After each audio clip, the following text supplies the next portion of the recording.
Welcome back. The D.C. and Maryland primaries have one thing in common. Unless you're a registered Democrat or Republican, you don't have a say. And if you're thinking, well, didn't D.C. voters change that? They did. They voted to change that. So why hasn't anything changed? Jeremy Gruber is the Senior Vice President of Open Primaries. He was one of the organizers behind Initiative 83, which D.C. voters passed in 2024. And he's up late with me tonight here on the Final Five. Jeremy, thanks for joining us tonight. Thanks for having me. This has been a big push in D.C. as evidenced by the success of I-83. One component of that was ranked choice voting, which was put into place for this primary cycle. Why have we not seen open primaries in D.C. yet? Well, that's a good question. 73% of D.C. voters passed open primaries in 2024. We should have already seen open primaries in the district, but the D.C. City Council has refused to fund it. They are standing in place of the voters in choosing not to run open elections, and that's shutting out close to 100,000 D.C. voters from these primaries.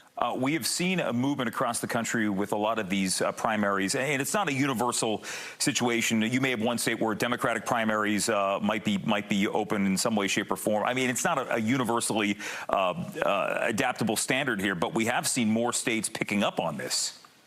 No, absolutely. The majority of states, 34 states now have open primaries. 85% of cities, think about this, 85% of cities, including 23 of the 30 largest cities in America, have open primaries, but not Washington, D.C. And it's not because the voters don't want it. 73% said yes, but the D.C. City Council, all Democrats, might need to change the way they talk about their affiliation, because there's nothing democratic about their way they're treating open primaries. And the same applies to Maryland, where that's the standard, although there hasn't been a ballot push to change the system there. No, but there's a robust conversation going on in Maryland. In Maryland, there's over 1 million independent voters. That's more voters than exist in 10 states in this country of all affiliations. And they are shut out in the state of Maryland. But in Maryland, there's a robust conversation going on. There's litigation to challenge the closed primary that's been introduced in court.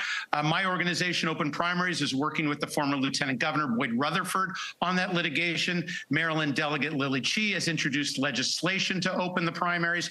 Independents are organizing around the state. So there is a lot of activity going on. And don't forget, even Governor Wes Moore went on the Bill Maher show just a few weeks ago and said he supported open primaries until he remembered he's actually a defendant in our litigation. So he waffled a little bit, but that conversation is definitely ramping up in Maryland. You know, we've seen across the country, and I think California is a good example, where a number of years ago they switched their primary system, where they had the party primaries, and now it is a so-called jungle primary where everybody runs against each other, and then the top two finishers move on. Is that sort of is that a model that you'd like to see adopted, or is it just a matter of showing up and saying, I want to vote in the Democratic primary, I want to vote in the Republican primary? Look, the largest and fastest growing group of voters in this country are independent voters. They are all of us. They are large groups of minority voters. They are our veterans, 57% of Gen Z voters, 54% of millennial voters. Everybody is going independent in this country. The purpose of open primaries is to let them participate. How they participate, that's really up to the individual city and state to decide. The California model is one, but there's a lot of different models, and they all do one simple but important thing. They let everybody vote. And I think what's an interesting example about D.C. here, because again, the ranked choice voting certainly changed how a lot of these candidates run in a mayoral primary, in a council primary, whatever. But it's also a city where, when you look at historically how Democrats have, it is a blue city where you're seeing Democrats win with 90% of the vote. So if you're registered as an independent in D.C. especially, you have a mayoral primary, you really don't have I mean, we can't say by default the Democratic nominee wins, but there hasn't been a situation where the Democratic nominee didn't win in recent years.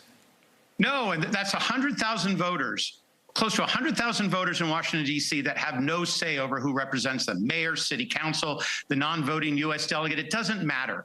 They have no say. And that's like it is across America. Most voters live in a one-party city or state. Either it's blue or it's red. And if you can't participate in the primary, you don't get a say, because the general elections in this country, whether they be in Washington, D.C., in Maryland, or any state around the country have declined in competition to such a great degree. The primary is the election that matters. In D.C., they said it was a matter of cost, that it was too expensive to open up primaries. The cost of opening the primaries that they even suggested, less than $1 million.